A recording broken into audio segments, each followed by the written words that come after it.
Hello everybody, कैसे हैं आप सभी। आई होप आप लोग बढ़िया होंगे और आप सभी की पढ़ाई भी बहुत अच्छी चल रही होगी, है ना भाई। सभी लोग ख्याल रखिए, मौसम बड़ा गड़बड़ चल रहा है, सब लोग बहुत ज़्यादा बीमार हो रहे हैं। ठीक है, तो अपना ख्याल रखिए और थोड़ा हेल्दी फूड खाइए। क्लियर। तो ये आज हमारी सेकंड लास्ट क्लास होने वाली है पॉलिटी की। किसकी? ये हमारी पॉलिटी की सेकंड लास्ट क्लास है। इसके बाद एक और क्लास होगी, उसमें हम अपनी पॉलिटी के सारे इंपॉर्टेंट आर्टिकल्स कंप्लीट कर देंगे। ठीक है, मैं सारे आर्टिकल्स नहीं करवा रही हूँ, जो एग्जामिनर की डिमांड रहती है, जो सबसे ज़्यादा आर्टिकल्स पूछे जाते हैं, जो बहुत ज़्यादा इंपॉर्टेंट है, मैं सिर्फ वही आर्टिकल आप लोगों को करवा रही हूँ। ठीक है, आज आप सभी को थोड़ा सा आवाज़ के साथ कॉम्प्रोमाइज़ करना पड़ेगा क्योंकि मेरा गला सही नहीं है। ठीक है, तो चलिए ज़्यादा टाइम ज़ाया ना करते हुए हम अपनी क्लास को शुरू करते हैं। ये रहा आपकी स्क्रीन के सामने फर्स्ट क्वेश्चन। एक और बात, बाइलिंगुअल हो गया है भाई अब तो। ठीक है, अब मत चिल्लाना मैम बाइलिंगुअल कर दो, मैंने करवा दिया, इसलिए आज थोड़ी सी क्लास लेट हो गई है और मेरी तबीयत भी सही नहीं थी इस वजह से।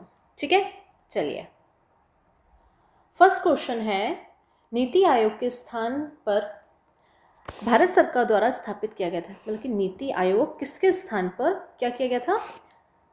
भारत सरकार द्वारा स्थापित किया गया था। तो इसका राइट आंसर क्या होगा भाई? इसका राइट आंसर होगा, बताओ बताओ, इसका राइट आंसर है योजना आयोग प्लानिंग कमीशन। ठीक है, अब ऐसा तो नहीं मुझे इंग्लिश भी पढ़ना पड़े, हिंदी भी पढ़ना पड़े, हैं? इतना तो यार आप लोग कर सकते हो। ठीक है, तो किसकी जगह पे रिप्लेस हुआ था? ये हुआ था आपके योजना आयोग की जगह पर। किसकी जगह पर हुआ था? आपकी प्लानिंग कमीशन के स्थान पर हुआ था। ठीक है, चलो अब इसकी बात कर लेते हैं कि कब इस्टेब्लिश हुआ था। तो ये हुआ था आपके 1 जनवरी 2015। क्लियर? आगे समझ में? अब देखो, ऐसा है कि ये चीज़ अभी मैं आपको बार बार नहीं बताऊंगी कि फर्स्ट कौन थे कौन नहीं थे, ये मैं कई बार बता चुकी हूँ। अभी आप मुझे कमेंट करके बताएंगे क्योंकि अब मेरी बारी है, मैं आप लोगों से क्वेश्चंस पूछूंगी। ठीक है, आप मुझे बताएंगे कि नीति आयोग के फर्स्ट अध्यक्ष, उपाध्यक्ष और सीईओ कौन थे। ठीक है, ये आप मुझे बताएंगे। क्लियर? तो इसका राइट आंसर क्या होगा? प्लानिंग कमीशन के स्थान पर किसको लाया गया था? नीति आयोग को लाया गया था। आपकी प्लानिंग कमीशन को रिप्लेस करके किसको लाया गया था? नीति आयोग को लाया गया था। क्लियर? चलिए सेकंड क्वेश्चन क्या है कि जुलाई 2028 तक नीति आयोग के उपाध्यक्ष कौन थे? ठीक है, नीति आयोग के वाइस चेयरमैन 2000 या 2018 तक कौन थे? तो इसका राइट आंसर क्या होगा? इसका राइट आंसर होगा राजीव कुमार। कौन थे भाई? आपके राजीव कुमार थे। कब से कब तक रहे थे? तो ये थे आपके सितंबर 2017 से अप्रैल 2022 तक ये आपके नीति आयोग के उपाध्यक्ष रहे थे। ठीक है, अब हम बात करेंगे कि फर्स्ट वाइस चेयरमैन की, है ना, जो आपके फर्स्ट वाइस चेयरमैन थे, ये कौन थे? तो ये थे आपके फर्स्ट या प्रथम उपाध्यक्ष अरविंद, क्या नाम है? अरविंद पनगड़िया।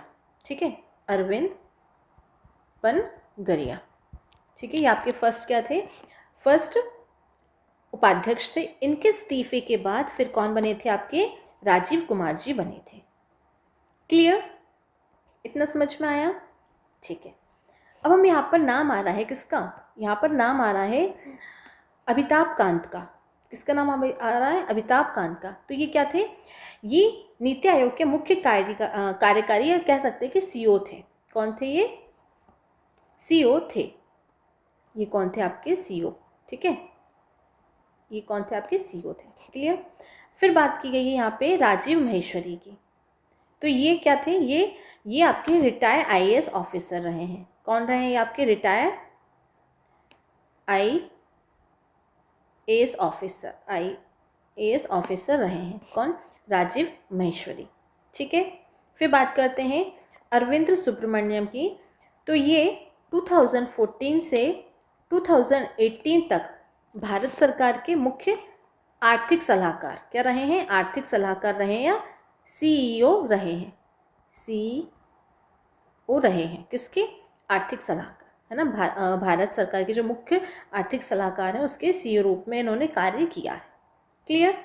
चलिए नेक्स्ट क्वेश्चन है कि 13वें वित्त आयोग के चेयरमैन कौन थे? किसके बारे में पूछा गया भाई? 13वें वित्त आयोग के चेयरमैन, ठीक है, chairman of the 13 finance commission. Clear? तो ये थे विजय केलकर। कौन थे ये भाई? विजय केलकर थे, ठीक है। ये कौन से नंबर के थे? ये आपके 13 नंबर के थे। क्लियर? इनका जो टाइम पीरियड था ये कब से कब तक था? तो ये था 2010 से 2015 तक। क्लियर? यहाँ पे बात की है 13वें, अब हम बात कर लेंगे 11वें, है ना, कि 11वें वित्त आयोग के अध्यक्ष कौन थे? 11th नंबर के वित्त आयोग के अध्यक्ष, तो ये थे आपके ए एन खुरसो। हाँ, A.N. खुरसो, ठीक है। और 12वें नंबर के कौन थे? तो ये थे आपके C. रंगराजन। कौन थे? C. रंगराजन। क्लियर? देखो हमने 11 देख लिए, मतलब कि 11वें देख लिए, 12वें देख लिए, हमने 13वें भी देख लिए। 11वें कौन थे? A.N. खुसरो। और 12वें कौन थे? C. रंगराजन। और 13वें कौन थे? ये रहे हैं आपके विजय केलकर। क्लियर? चलिए नेक्स्ट देखेंगे कि who is the chairman of NITI Aayog. NITI Aayog के अध्यक्ष कौन होता है? ये आप सभी को पता है कि कौन होते हैं? आपके प्रधानमंत्री होते हैं। कौन होते हैं भाई? प्रधानमंत्री, जो कि कौन है? आपके नरेंद्र मोदी जी, जिनका पूरा नाम क्या है? नरेंद्र दामोदर दास मोदी। क्या नाम है? नरेंद्र दामोदर दास मोदी, ठीक है। इसकी स्थापना 1 जनवरी 2015 को हुई थी, ठीक है। चलिए अब हम यहाँ पर बात करेंगे, क्वेश्चन क्या दिया है? क्वेश्चन दिया है कि नीति आयोग, ठीक है, नीति आयोग भारत सरकार का एक पॉलिसी थिंक टैंक है।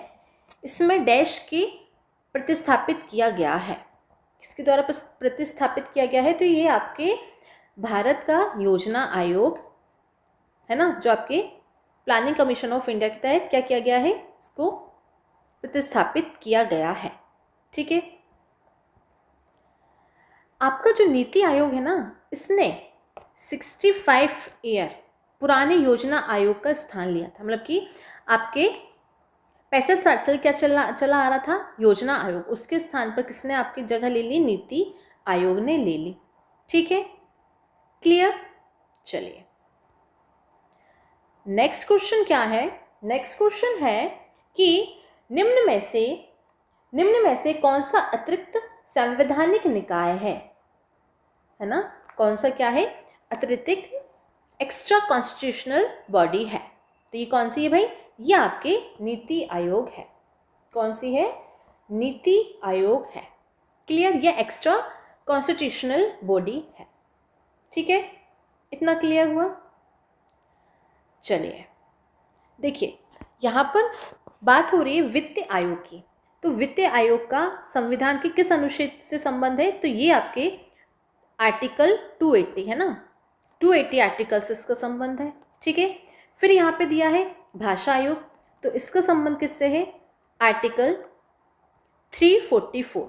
आर्टिकल 344 के तहत आपके लैंग्वेज कमीशन का संबंध है। फिर बात आती है यहाँ पे चुनाव आयोग।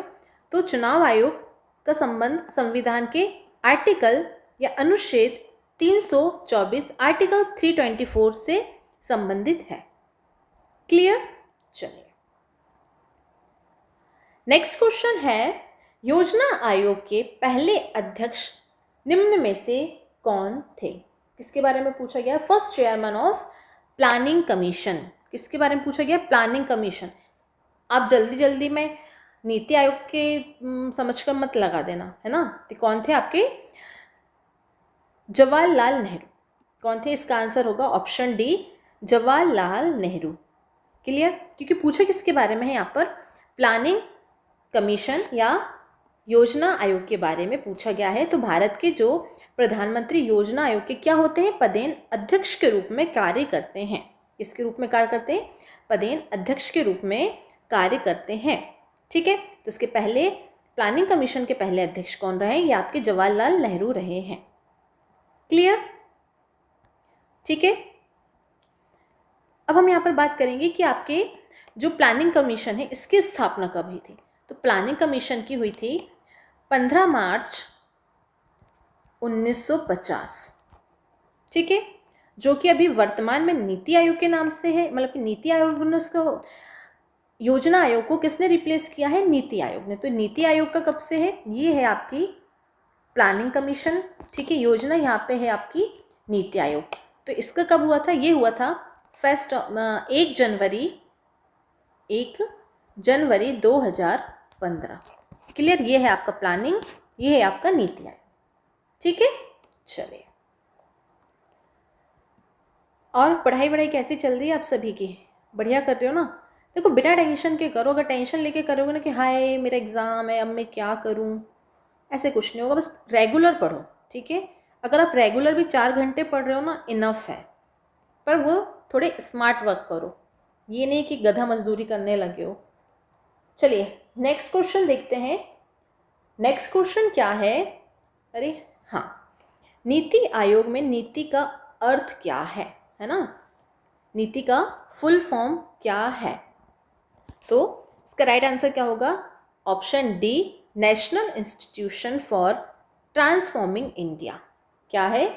National institution for transforming India. Clear? Hindi में से क्या बोलते हैं? भारत को रूपांतरित करने के लिए जो इसका राष्ट्रीय संस्थान। ठीक है, क्या है? भारत को रूपांतरित करने के लिए राष्ट्रीय संस्थान। क्लियर? पूरा नाम समझ आ गया? National institution for transforming India. चलिए, इसका हेडक्वार्टर कहाँ है?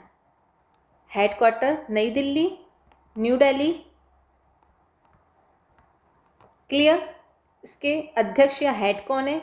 आपके प्रधानमंत्री नरेंद्र मोदी, है ना? मैं यहाँ पे क्लियर लिख देती हूँ, भारत के जो भी प्रधानमंत्री होंगे वो। ये जैसे अभी वर्तमान में कौन है आपके? नरेंद्र मोदी जी। तो ये अभी आपके नीति आयोग के क्या हैं? अध्यक्ष हैं। क्लियर? चलिए नेक्स्ट क्वेश्चन देखते हैं। नेक्स्ट क्वेश्चन क्या है?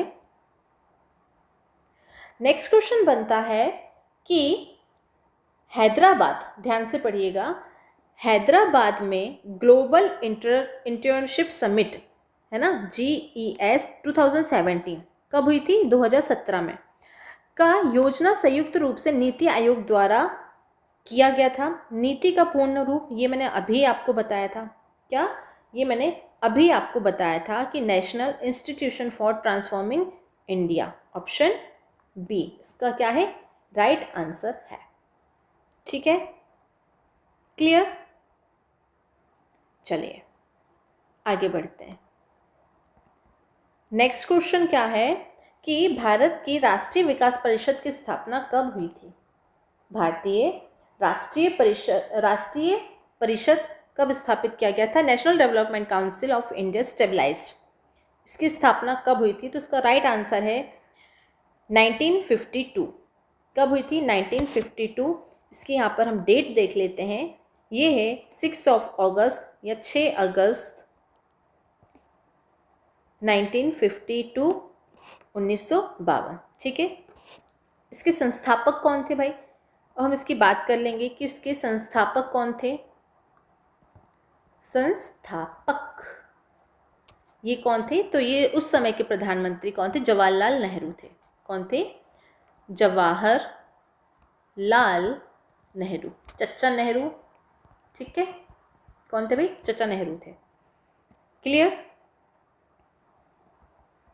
इसका उद्देश्य क्या था? इसका जो उद्देश्य था ना, जो आपकी 5 ईयर प्लान होते हैं, पंचवर्षीय योजनाओं में के समर्थन में राष्ट्रीय प्रयासों और संसाधनों को क्या करना था? समर्थन देना था। ठीक है, किसका? 5 ईयर प्लान को क्या करना था? सपोर्ट करना था। मेन इसका ये था। ठीक है, चलिए नेक्स्ट क्वेश्चन है। मैं आपको बहुत इजी और बहुत सटीक तरीके से बता रही हूँ, है ना, इसलिए ये मत सोचना कि मैम की क्लास बहुत छोटी है तो यहाँ पे आपको ज़्यादा अच्छे से डेटा नहीं मिलेगा, आपको भर भर के कंटेंट मिलेगा। क्लियर? नेक्स्ट क्वेश्चन क्या है कि निम्नलिखित में से चुनाव में महिलाओं के लिए 1/3 सीट आरक्षित है। ठीक है, किसमें? Action are the 1/3 of the seat reserve for women. तो ये किसमें है? ये आपके पंचायती राज में है। ठीक है, किसमें है भाई? पंचायती राज में है। क्लियर? आपका 1992 और 70 सॉरी एक सेकेंड, हाँ, कॉन्स्टिट्यूशनल अमेंडमेंट 73 के तहत 1992, ठीक है, क्या किया गया था इस अधिनियम के तहत? इसे क्या किया था? अनुच्छेद आपके आर्टिकल 3 एक सेकेंड, इसका आर्टिकल क्या था? तो हाँ, इसका जो आर्टिकल है वो है 243D के तहत इसको जोड़ा गया था। ठीक है, कि कम से कम 33% सीटें किसके लिए होंगी? वुमेन्स के लिए होंगी। किसके लिए होंगी भाई? वुमेन्स के लिए होंगी। ठीक है, क्लियर? फिर जब इसमें आगे क्या हुआ कि जब भारतीय राज्यों में इसे आगे बढ़ाकर स्थानीय जो निकाय होते हैं, ठीक है, स्थानीय जो चुनाव होते हैं, उसमें कितना कर दिया है? उसमें 50% तक बढ़ा दिया है। किसके लिए? राज्यवार भिन्नताओं के अनुसार पर। ठीक है, पर्टिकुलर स्टेट वाइज जो आपके स्थानीय निकाय चुनाव होते हैं उसमें वुमेन्स का कितना % रोल रहेगा? 50% सीट्स उनके लिए रिजर्व होंगी। क्लियर? समझ आया? चलिए, नेक्स्ट क्वेश्चन है, under the Indian political system which of the following is the reserve provide for womens, कि भारतीय राजनीतिक प्रणाली के तहत इनमें से किसमें महिलाओं के लिए आरक्षण की व्यवस्था प्रदान की गई है? तो ये किसमें की गई है भाई? ये आपके पंचायती राज संस्थान में की गई है। किसमें की गई है? पंचायती राज संस्थान में की गई है। ठीक है, कॉन्स्टिट्यूशन अमेंडमेंट 1992 के तहत इसे डी में जोड़ा गया था। आर्टिकल मैं यहाँ पर लिख देती हूँ, आर्टिकल 243D में से जोड़ा गया था। ठीक है, ये मैं आपको पहले भी बता चुकी हूँ। चलिए, नेक्स्ट क्वेश्चन क्या है कि अनुच्छेद 243C, अभी मैंने आपको क्या बताया था? डी बताया था। अब मैं सी बता रही हूँ कि आर्टिकल 240C किससे संबंधित है? तो देखो, ये किससे संबंधित रहेगा? ये आपके पंचायती राज्यों की संरचना से। किससे संबंधित रहेगा? पंचायती राज्यों की संरचना से संबंधित रहेगा। ठीक है, और आपके पार्ट 4 में या भाग 4 में पंचायतों से संबंधित है। जो आपका भाग 4 है वो किससे संबंधित है भाई? पंचायतों से संबंधित है। क्लियर? इतना समझ में आया? अब इसमें जो आपका ऑप्शन ए है उसमें क्या दिया है? 6 वर्ष से कम बच्चों की आयु के बच्चों की प्रारंभिक देखरेख और शिक्षा का प्रावधान। ये किस आर्टिकल में है? ये आर्टिकल 43, ठीक है, आपके जो DPSP है उसके अंतर्गत आता है। क्लियर? फिर ऑप्शन बी देखेंगे जिसमें किसके बारे में बात की गई है? संघ का नाम और क्षेत्र। किसके बारे में भाई? संघ का नाम और क्षेत्र। तो ये किस में आएगा? ये आपके आर्टिकल 1 के तहत आता है। क्लियर? अब ऑप्शन सी दिया गया है, प्राण एवं दैहिक स्वतंत्रता का संरक्षण। ठीक है, तो ये किस में है? ये आपके आर्टिकल 21 में है। किस में है? 21 में है। किसके बारे में दिया गया है? लाइफ एंड पर्सनल लिबर्टी के बारे में। क्लियर? चलिए,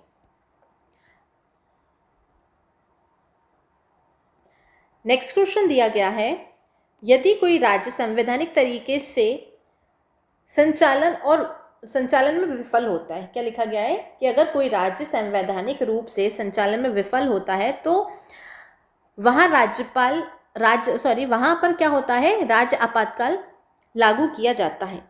तो जो आपातकाल की घोषणा होती है वो कौन करता है? तो जो आपातकाल की घोषणा होती है वो कौन करते हैं? वो आपके राष्ट्रपति करते हैं। कौन करते हैं? राष्ट्रपति। Option C. भारत के कौन करते हैं? प्रेसिडेंट ऑफ इंडिया करते हैं। ठीक है। अब यहाँ पे जब आपातकाल के बारे में पूछा गया है तो यहाँ पे क्या होता है, मैंने आपको बताया था कि आपातकाल 3 तरीके से होते हैं। कौन कौन से? एक तो होता है राज्य आपातकाल, राष्ट्रीय आपातकाल और वित्तीय आपातकाल। ठीक है। अब आप मुझे कमेंट करके बताएंगे क्या कि इनके आर्टिकल कौन कौन से, तीनों आपातकालों के, तीनों इमरजेंसी के आर्टिकल कौन कौन से हैं। क्लियर? चलिए नेक्स्ट क्वेश्चन। भारत में आपातकाल की घोषणा करने का अधिकार किसे है? तो ये भाई किसको है? आपके राष्ट्रपति को है। ठीक है। नेक्स्ट क्वेश्चन क्या है कि जब इंदिरा गांधी देश की प्रधानमंत्री थी, क्या थी? इंदिरा गांधी जब देश की प्रधानमंत्री थी उस दौरान क्या, उस दौरान भारत में अतिरिक्त आपातकाल की घोषणा किसने की थी या कब की गई थी? ठीक है। तो ये कब की गई थी? ये आपके 1975 25 जून 1975 को क्या की गई थी? अतिरिक्त आपातकाल की घोषणा की गई थी। ठीक है। उस समय प्रधानमंत्री कौन थी? आपकी इंदिरा गांधी थी। और तब राष्ट्रपति कौन थे? राष्ट्रपति तो 1975 के समय में राष्ट्रपति फखरुद्दीन अली अहमद थे। कौन थे? फखरुद्दीन अली अहमद ये भारत के क्या थे? भारत के राष्ट्रपति थे। ठीक है। और आर्टिकल 352 के तहत क्या किया गया था? शासन लगाया गया था। क्लियर? कितने टाइम तक चला था? जो शासन का टाइम पीरियड है, अब जो आपका अतिरिक्त शासन लगा था, इसका जो टाइम पीरियड था ये 21 महीनों तक चला था। कितने महीनों तक? 21 महीनों तक चला था। मतलब ये आपके एक सेकेंड गाइस, कभी कभी हो जाता है। 25 जून माफ़ करिए 1975 से ये चला था आपके 22 मार्च, अरे यार ये आज हो क्या रहा है, 22 मार्च और 1977 तक कितने चला था? ये आपके पूरे 11 महीने चला था। ठीक है। कितने चला था? 21 मंथ चला था। क्लियर? चलिए नेक्स्ट क्वेश्चन क्या है कि किस अनुच्छेद के अनुसार राज्यों में राष्ट्रपति शासन लागू किया जाता है? क्या है क्वेश्चन कि किस अनुच्छेद के अनुसार राज्य में राष्ट्रपति शासन लागू किया जाता है? किसके बारे में पूछा गया है? राष्ट्रपति शासन। तो ये इसका आंसर होगा आर्टिकल 356। क्या होगा? ऑप्शन ए 356 के अंतर्गत क्या लगता है? राष्ट्रपति शासन लगता है। क्लियर? समझ आया? चलिए नेक्स्ट क्वेश्चन है, भारत में राष्ट्रपति आपातकाल किसके शासनकाल में लगाया गया था? भारत में राष्ट्रीय आपातकाल किसके टाइम पीरियड में लगाया गया था? तो ये किसके टाइम पीरियड में लगाया था? ये लगाया गया था इंदिरा गांधी। ठीक है। कब लगाया गया था? इंदिरा गांधी, इससे पहले जस्ट हमने बात की थी 1975 में लगा था। और कब समाप्त हुआ था? 1977 में समाप्त हुआ था। ठीक है। तो उस समय प्रधानमंत्री कौन थे आपकी? ये थी इंदिरा गांधी। कौन थी? इंदिरा गांधी। और राष्ट्रपति कौन थे? वो ये थे आपके फखरुद्दीन अली अहमद। ठीक है। फखरुद्दीन अली अहमद। क्लियर? समझ आया? अब यहाँ पे बात की गई है आईके गुजराल के बारे में। किसके बारे में? आईके गुजराल के बारे में। तो ये भी क्या रहे हैं? प्रधानमंत्री के रूप में रहे हैं। कब से? ये आपके अप्रैल 1997 से मार्च 1998 तक क्या रहे हैं? ये इन्होंने भारत प्रधानमंत्री के रूप में कार्य किया है। क्लियर? फिर बात आएगी किसकी? पीवी नरसिम्हा राव। तो ये जून 1991 से और मैं 1996 तक क्या रहे हैं, प्रधानमंत्री रहे हैं। क्लियर। फिर यहाँ पर बात आती है किसके बारे में, ए बी वाजपेयी। किसके बारे में, ए पी वाजपेयी। क्लियर। तो इनके दौरान क्या किया था, इनके दौरान इन्हें 1975 में आपातकाल के दौरान क्या किया गया था, जेल में डाल दिया गया था। काय में डाल दिया गया था भाई, जेल में इन्हें डाल दिया गया था। क्लियर। चलिए नेक्स्ट क्वेश्चन, भारतीय संविधान के किस अनुच्छेद में वित्तीय आपातकाल से संबंधित है। जो वित्तीय आपातकाल से संबंधित है ये आपका आर्टिकल 360 है। कौन सा है, आर्टिकल 360। क्लियर। किसके बारे में बात की है, आर्टिकल 360 में आपके वित्तीय आपातकाल के बारे में बात की है, फाइनेंशियल इमरजेंसी के बारे में आर्टिकल 360 में बताया गया है। अब यहाँ पर दिया गया है आर्टिकल 148। तो ये किससे संबंधित है, ये आपके CAG से संबंधित है।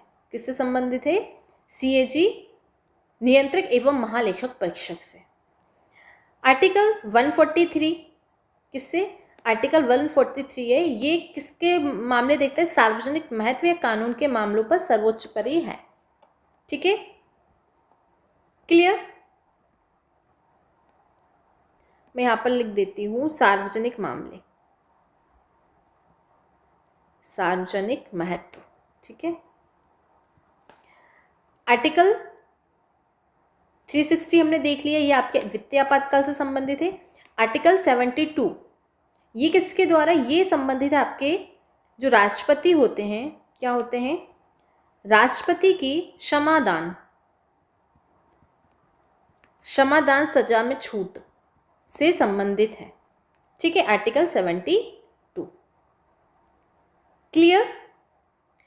यहाँ पे वित्तीय आपातकाल के बारे में बात की तो मैं आपको एक बार फिर से बता देती हूँ कि जो आपका राष्ट्रपति आपातकाल लगता है, क्या लगता है, राष्ट्रपति नहीं, राष्ट्रीय आपातकाल, ये आर्टिकल 352। ठीक है। फिर राज्य आपातकाल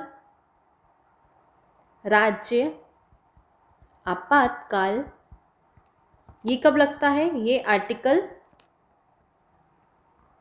राज्य आपातकाल के बारे में किस में दिया गया है, ये आर्टिकल 356। देखो 52, 56 एंड 60। ठीक है। और वित्तीय आपातकाल आपके 360 में दिया गया है। किस में दिया गया है, वित्तीय आपातकाल, इसका जो अनुच्छेद है या आर्टिकल है ये किस में है, 360 में। 52, 56, 60। क्लियर। 52, 56 एंड 60। क्लियर। चलिए नेक्स्ट क्वेश्चन है, आपातकालीन या आपदाओं के मामले में भारत सरकार द्वारा निम्नलिखित में से कौन सी निधि का उपयोग किया जाता है।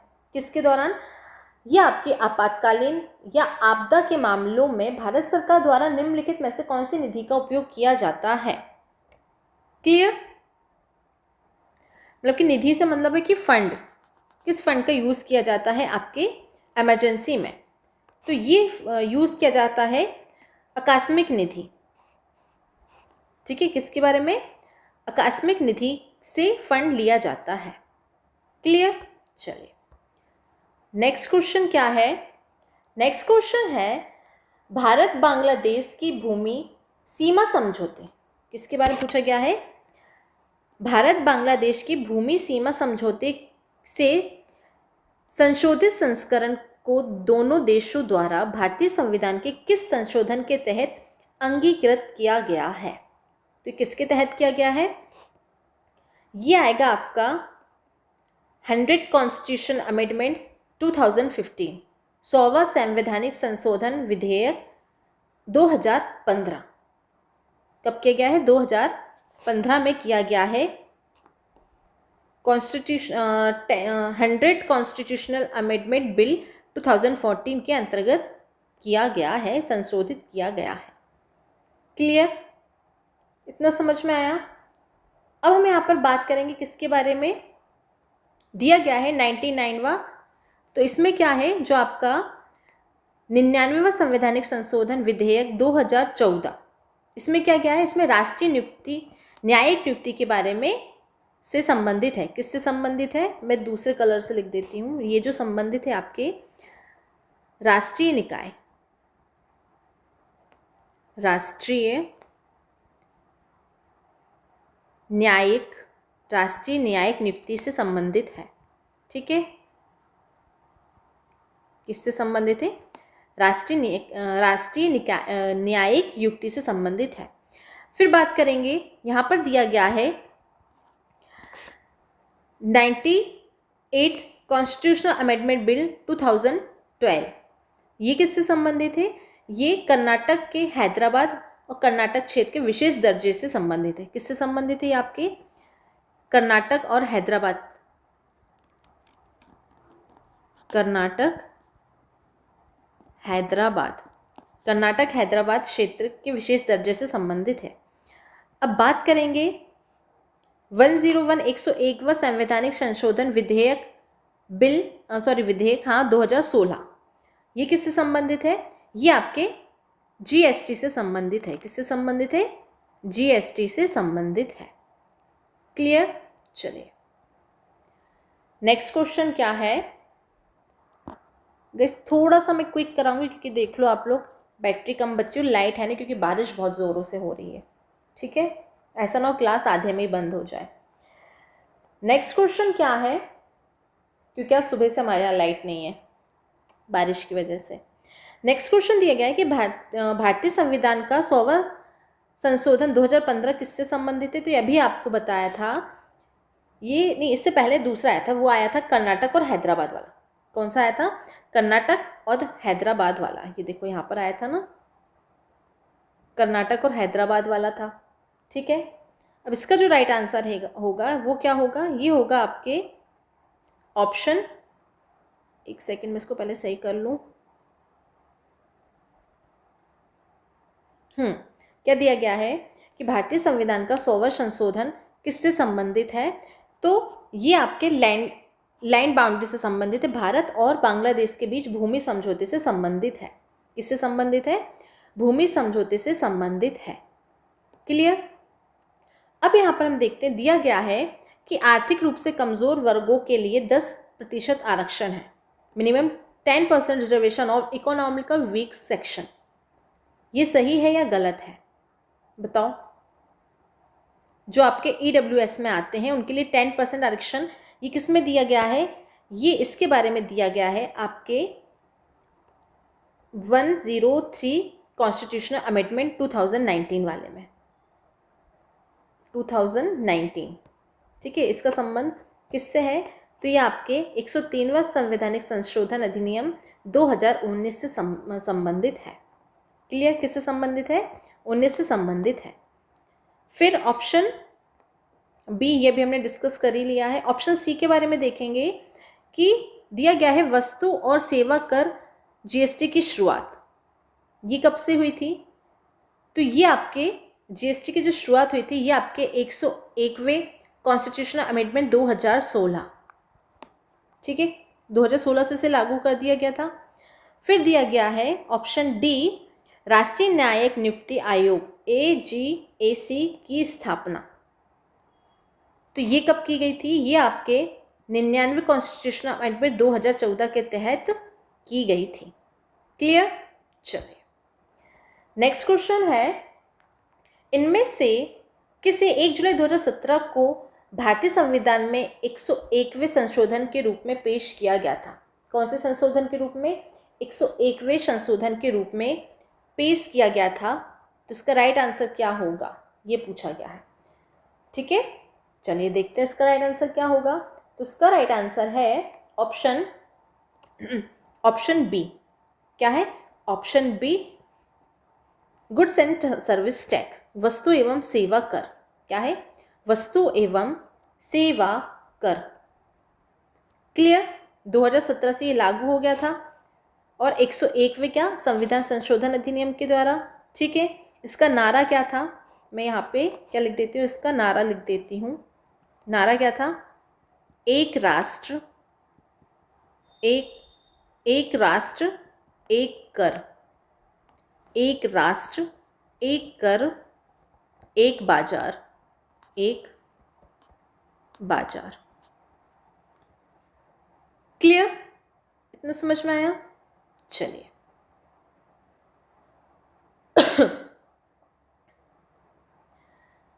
नेक्स्ट क्वेश्चन देख लेते हैं। नेक्स्ट क्वेश्चन है कि भारतीय संविधान का कौन सा संशोधन मौलिक अधिकार के रूप में संपत्ति के अधिकार के उन्मूलन से संबंधित है? किससे है? प्रॉपर्टी, किससे है? प्रॉपर्टी राइट से है। किससे भाई? प्रॉपर्टी राइट से है। तो ये आपका ऑप्शन डी 44वां, कौन सा? 44वां।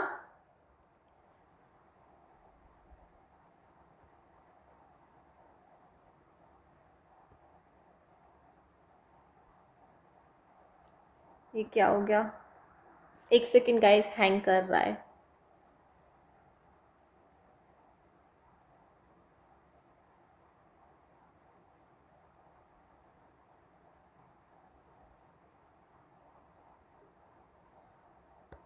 ठीक है, आ गया है। चलिए, तो ये किससे संबंधित है? आपके अमेंडमेंट 44। क्लियर? चलिए नेक्स्ट देखते हैं। नेक्स्ट क्वेश्चन क्या है? भारतीय संविधान के किस संशोधन द्वारा संपत्ति अधिकार, ये भी मैंने बताया था, रिपीट हो गया 44। नेक्स्ट क्या है? किस संशोधन द्वारा संपत्ति के अधिकार को मौलिक अधिकार की श्रेणी से हटाकर अनुच्छेद 301 के तहत सामान्य विधि अधिकार में परिवर्तित कर दिया गया है? आर्टिकल, ये आएगा संशोधन 44 में।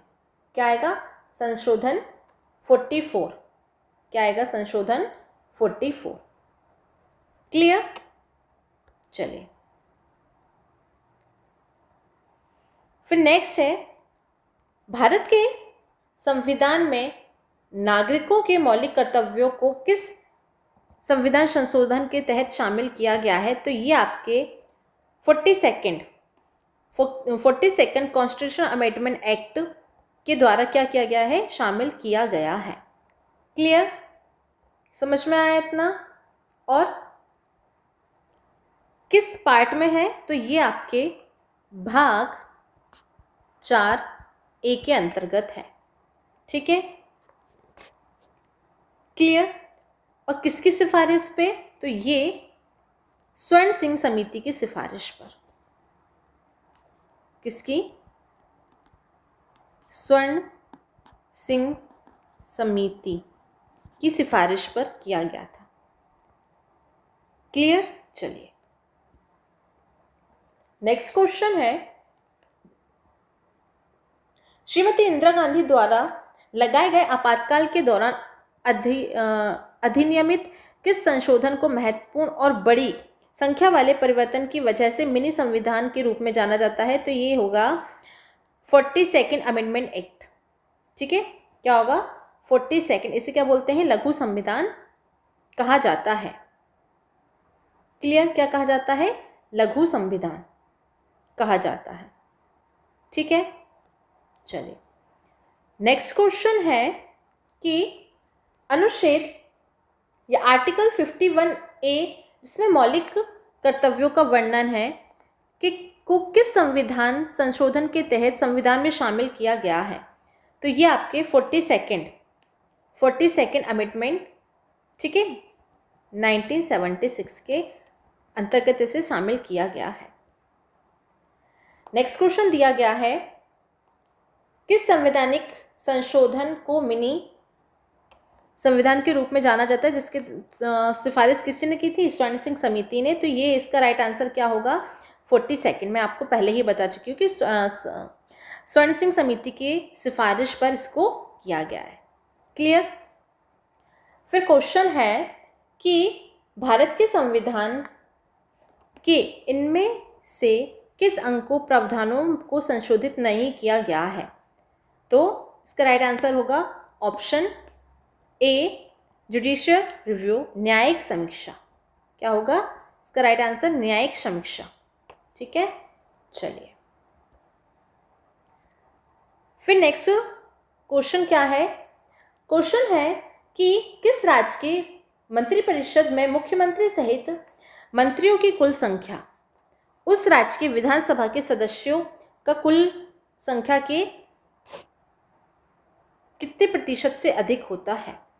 तो ये आपके 15% से अधिक नहीं हो सकती। क्या पूछा गया है कि किसी राज्य के मंत्रिपरिषद में मुख्यमंत्री सहित, किसके सहित? मुख्यमंत्री को लेकर मंत्रियों की कुल संख्या उस राज्य के विधानसभा के सदस्यों की कुल संख्या से 15% से अधिक नहीं हो सकती। कितने परसेंट से अधिक नहीं हो सकती? 15% से अधिक नहीं हो सकती। क्लियर? चलिए फिर नेक्स्ट क्वेश्चन है, किस वर्ष भारतीय संविधान के 86वें संशोधन के मध्य से अनुच्छेद 21A शामिल किया गया, जिसके तहत 6 से 14 वर्ष तक की आयु के सभी बच्चों को निःशुल्क एवं अनिवार्य शिक्षा मिलना उनका क्या है? मौलिक अधिकार माना जाता है। ये आएगा आपके 2002। ठीक है, किसके अंतर्गत? 2002 के अंतर्गत। और ये संशोधन कौन सा है? 86। कौन सा है? 86 संशोधन के अनुसार। ठीक है, और इसे अधिनियमित कब किया गया था? 2002 में किया गया था। किसके द्वारा? संसद द्वारा। ठीक है, किस आर्टिकल में जोड़ा गया था? 21A में। क्लियर? और जिसमें बच्चों की आयु है वो कितनी है? 6 to 14। क्लियर? चलिए नेक्स्ट क्वेश्चन दिया गया है कि निम्नलिखित में से कौन सा विकल्प 124वें संविधान संशोधन विधेयक से संबंधित है? किससे संबंधित है? आपके 124 कॉन्स्टिट्यूशनल अमेंडमेंट बिल। किससे संबंधित भाई? आपके बिल से। तो क्या है कि सामान्यतः जो आपके सामान्य वर्ग के आर्थिक रूप से कमजोर वर्ग को 10% आरक्षण देने से। किससे? 10% आरक्षण देने से। क्लियर? चलिए फिर नेक्स्ट क्वेश्चन है भाई, 9% बच्चे, मैं थोड़ा सा क्विक कराऊंगी। हाँ, क्या है नेक्स्ट क्वेश्चन?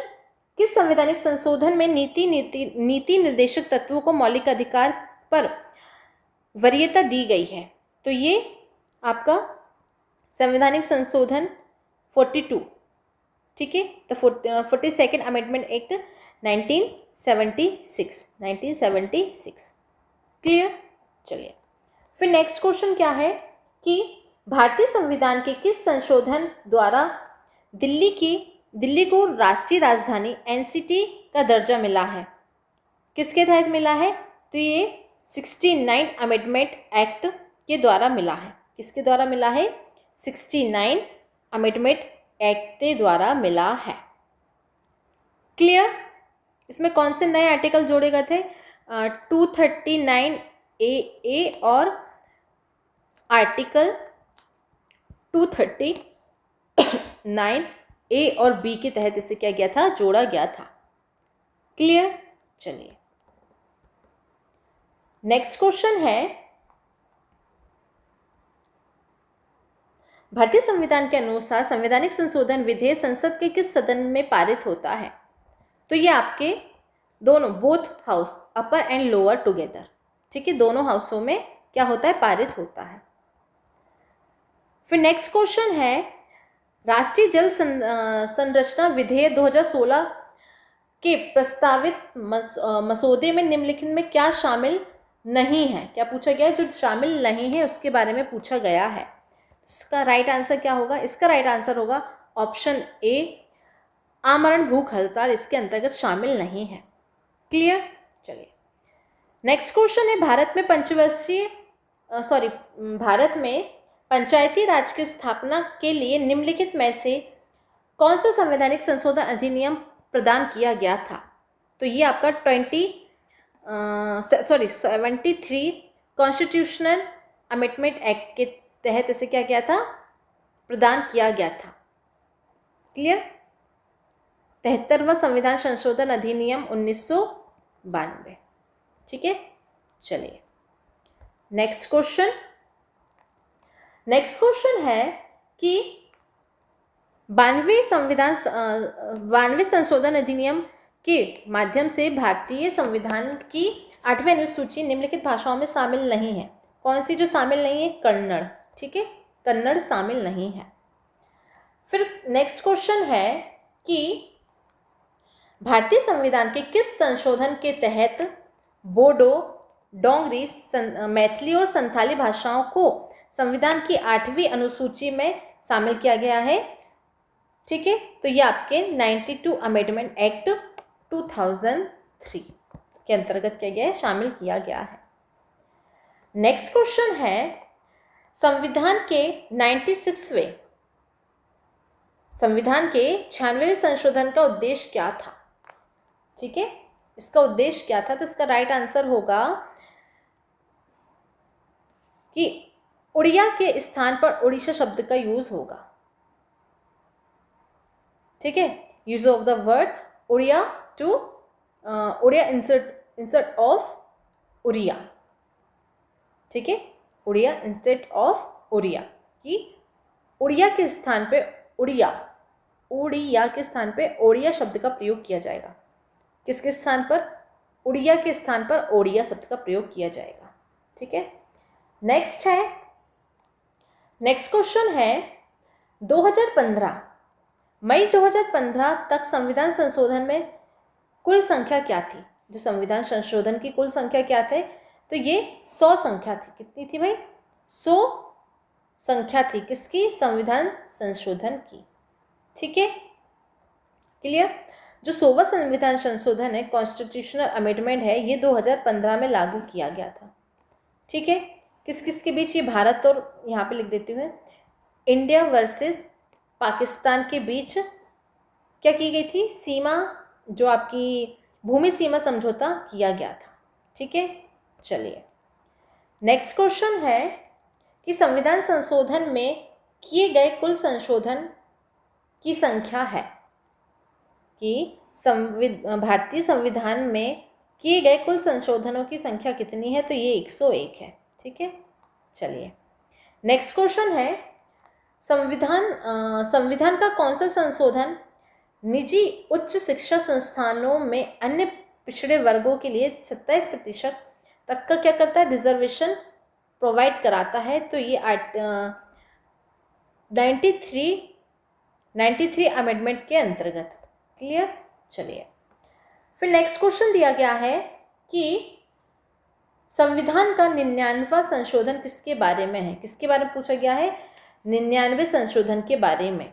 तो किससे संबंधित है? कि राष्ट्रीय न्यायिक नियुक्ति आयोग की स्थापना करने से। किससे? राष्ट्रीय न्यायिक नियुक्ति आयोग की स्थापना करने से 99 कॉन्स्टिट्यूशन का रिलेशन है। ठीक है, चलिए नेक्स्ट क्वेश्चन है कि भारतीय संविधान में वर्तमान में संविधान की 8 अनुसूची में कितनी भाषाएं शामिल हैं? कितनी भाषाएं शामिल है? तो इसमें 22 भाषाएं शामिल हैं। कितनी भाषाएं शामिल है? 22 भाषाएं शामिल हैं। क्लियर? चलिए नेक्स्ट क्वेश्चन दिया है संविधान के अनुच्छेद 348(1) के अनुसार भारत में उच्च न्यायालयों में कार्यवाही के लिए निम्नलिखित में से किस भाषा का उपयोग किया जाना चाहिए? किस भाषा का? तो ये आपके अंग्रेजी, इंग्लिश भाषा का यूज़ किया जाना चाहिए। ठीक है, आज का सेकंड लास्ट क्वेश्चन क्या बोलता है देखते हैं। ये क्वेश्चन कह रहा है कि भारतीय संविधान के अनुच्छेद डैश के तहत हिंदी को संघ की आधिकारिक भाषा घोषित किया गया है। क्या किया गया है? आधिकारिक भाषा घोषित किया गया है। तो इसका राइट आंसर क्या होगा? इसका राइट आंसर होगा आर्टिकल 343। कहाँ गया? ये आर्टिकल 343। क्लियर? फिर नेक्स्ट क्वेश्चन क्या है, और ये आज का लास्ट है। ठीक है, क्या है कि निम्नलिखित में से किस भाषा को भारत की अनुसूचित भाषा का दर्जा दिया गया है? किस भाषा का अनुसूचित भाषा का दर्जा दिया गया है? तो इसका राइट आंसर होगा गढ़वाली। किस भाषा को दिया गया है भाई? आपके जो गढ़वाली लैंग्वेज है, इसको क्या किया गया है? भाषा को भारत की अनुसूचित भाषा का दर्जा दिया गया है। क्या पूछा गया? एक सेकेंड गाइस। निम्नलिखित में से किस भाषा को भारत की अनुसूचित भाषा का दर्जा नहीं दिया है। देखो मैंने भी गलत पढ़ लिया था कि दिया है, नहीं दिया है, तो इसका राइट आंसर क्या है? आंसर सही लगाया था मैंने, गढ़वाली, पर जल्दी जल्दी मैंने क्वेश्चन गलत पढ़ दिया था। ठीक है, क्लियर? इतना समझ में आया? चलिए, ये थी आज आपकी क्लास। मैं 1 या 2 क्लास और लूँगी पॉलिटी की, हो सकता है एक ही क्लास में मैं आपका सारा ये और जो बचे हुए आर्टिकल्स हैं वो कंप्लीट करा दूँगी। ठीक है, थैंक यू सो मच। जय हिंद, जय भारत, और हाँ, ख्याल रखिए अपना।